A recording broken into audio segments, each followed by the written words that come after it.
Hey, what's going on? So yesterday our plan was to trade BA. I ended up trading Roku.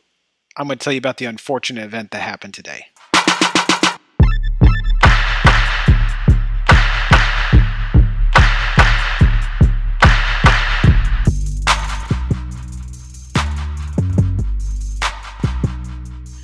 Hey, I hope you guys are all having a good day today. My name is Josh. I'm from the Good Brothers Trading Academy, and today let's talk about Boeing, Apple, Roku, and a couple of the other stocks and why I chose Roku instead of Boeing. So this is the daily chart. We have the high wave candle. That's what we really liked about it yesterday. It was breaking the high, so we went ahead. We kind of found our levels, our buy and sell zones, and we went ahead and took BA long. We had a terrific trade in BA, big mover, grabbed like 9.5 points. Our target was 11 points, barely missed it, came down and got us out right of the trade. So, and we just continue to move our stop loss up. So we would have grabbed more if it was potentially able, if we were potentially able to grab more. But what we didn't like is look at how weak the tail was, and we didn't get that big of a gap up. And when we found a bottom, it didn't hold. So as it pushed up, let's go to another time frame.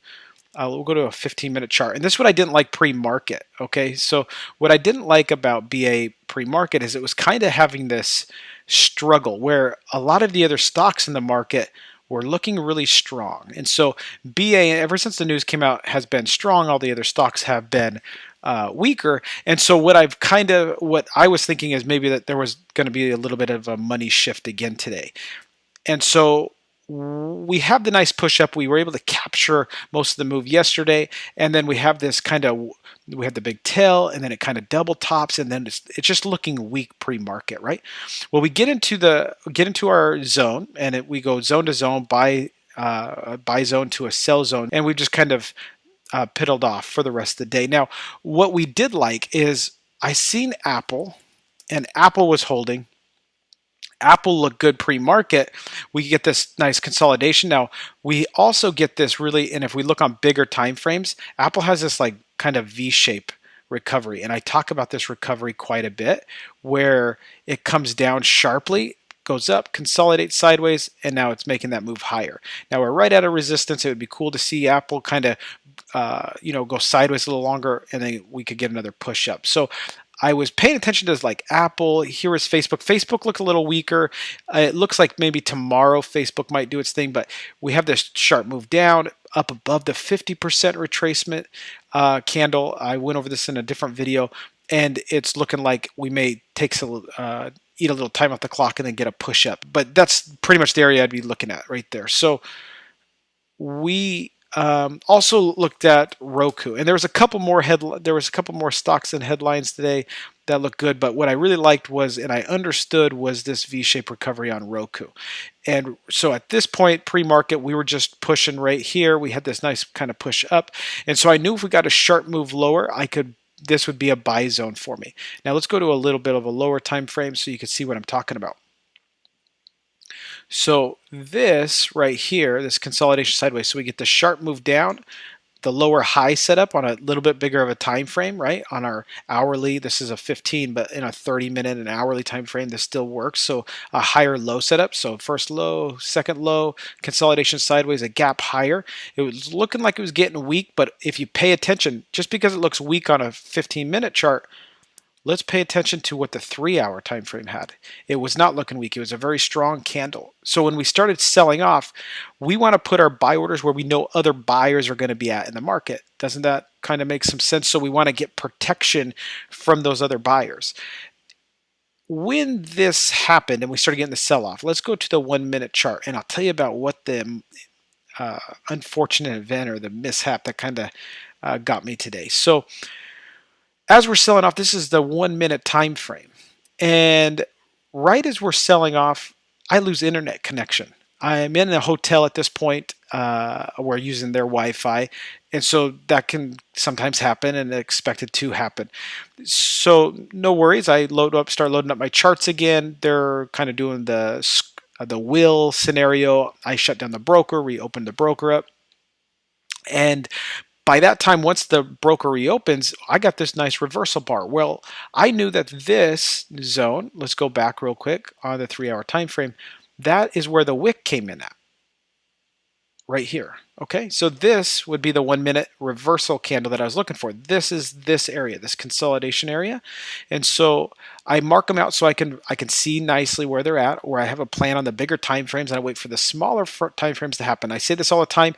So bigger time frame support and resistance is a heck of a lot stronger than smaller support and resistance. So if that was a 3-hour support, I wait for the stock to come down into the 3-hour support on a 1 minute or a 5 minute, 10 minute, 15 minute chart, and that's where I put my buy in at. Now, Roku had news on it. That's why I chose Roku over some of the other stocks. Roku was there was some type of deal with their TV and Apple. And they also had a price target raised to like $250 to $260 last week. So now I'm just waiting for a spark to make this kind of happen to give it a move. Now, also on top of this is we have Apple, we have the SPY, we have Facebook, we have all these other stocks, and they are not the only ones. I looked at a lot of stocks this morning, and they're all kind of looking like they have some sort of a V-shaped recovery, some sort of bullish sentiment to the market. So I'm going, okay, if there's one with news, and I'm quite bullish, my bias would be on the upside on Roku because of these scenarios, then that's the stock that I'm choosing. Now, Apple ran better, and that's just the way it is sometimes, but once I went ahead and I thought it was perfect timing. We got the reversal on the 1 minute bar, and when I got the order to go through, I was $450 down in the trade. So my charts didn't populate right, or the order was held. I'm not really sure. I have to be honest, I looked at the charts. I did not even look at the level 2. I ended up pushing the buy, which is probably a rookie mistake. But I didn't want to miss it. I missed Tesla earlier this week, so there's a lot of emotions that kind of gets involved with that. But let me ask you guys this. If you get a really bad fill, for example, it was a $2 bad fill, right? I was risking $2 in this trade, and my fill was way up here, so an additional $2. That way, now I'm risking $4 with sizing in at a $2 loss is what I was expecting. So now my loser is literally doubling in size. So when this happens, let me know. Well, let me know in the comment box below, but doesn't it make sense to you to possibly get out of that trade?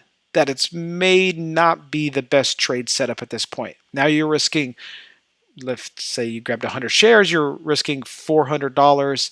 Your now profit target is closer, and then your stop loss is much further away. So what ended up happening is we got a spike above this zone. This was kind of the pre-market high, what I was expecting to have some issue. We cruised through it pretty well. We did get this reversal candle. I gave it a minute, let it kind of get up here. Looked like it was going to just kind of maybe go sideways, do another breakout. My profit target was this green area here, and it ended up coming back down, and I stopped out at the low right here. So on this candle right here. And now I still made money. It was still, it was whatever. It wasn't as much as I was wanting. But the point is now since the whole trade is messed up, now that it keeps me from moving my stops up. It keeps me from being able to participate in the trade because now my loser is much bigger. Now my profit target's much further away. And so this was the zone that I planned on holding. And what's funny about emotions while trading is this zone never broke. And so even if we got the spike up and it came back on me, if my fill was down here, my stop would be at just about break even at this point.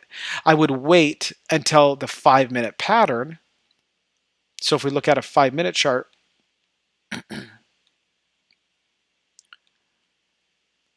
so once we get this pullback, my stop would be break even once it goes up.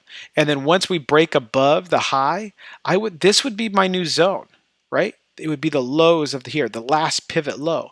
And so it eventually hit profit target today. But since I got that nasty fill, but this is the thing, is when you get a bad fill, again, let me know.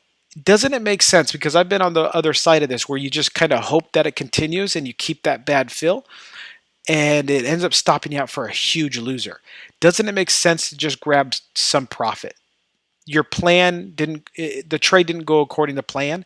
It's better just to exit the trade and get out. Now let me know what you guys think. I'm going to be hosting a virtual trading chat room and I want you guys to be a part of it.